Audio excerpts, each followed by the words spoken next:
Aklat ng unang Pedro, chapter 2, verse 1 to 10. Ang batong buhay at ang bayang hinirang.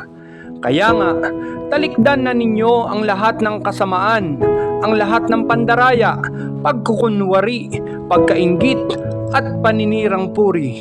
Gaya ng sanggol, kayo'y manabik sa gatas na espiritual upang umunlad sa pananampalataya hanggang kamtan ang ganap na kaligtasan. Sapagkat tulad ng sinasabi sa kasulatan, nalasap na ninyo ang kabutihan ng Panginoon.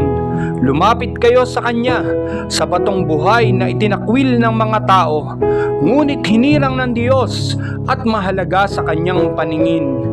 Wari mga batong buhay, maging sangkap kayo ng isang templong espiritual. At bilang mga saserdoteng nakatalaga sa Diyos, maghandog kayo sa Kanya ng mga haing espiritual na kalugod-lugod sa Diyos dahil kay Hesukristo. Sapagkat sinasabi ng kasulatan, masdan ninyo, itinayo ko sa Siyon ang isang batong panulukan, hinirang at mahalaga. Hindi mabibigo ang sinumang nananalig sa Kanya. Kaya nga, mahalaga siya sa inyong mga may pananalig, ngunit sa mga walang pananalig, matutupad ang nasa kasulatan. Ang batong itinakwil ng mga tagapagtayo ay siyang naging batong panulukan at naging batong katitisuran at ikararapa ng mga tao. Natisod sila sapagkat hindi sila sumunod sa salita ng Diyos. Ito ang itinalaga sa kanila.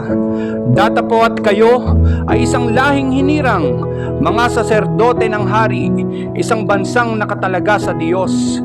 Pinili kayo ng Diyos upang maging Kanya at maghayag ng mga kahangahangang gawa niya.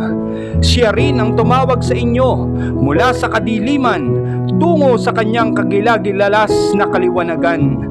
Dati-rati, kayo'y hindi bayan ng Diyos, ngunit ngayon, kayo'y bayang hinirang niya. Noon, pinagkaitan kayo ng habag, ngunit ngayo'y sumasa inyo ang Kanyang awa. Amen.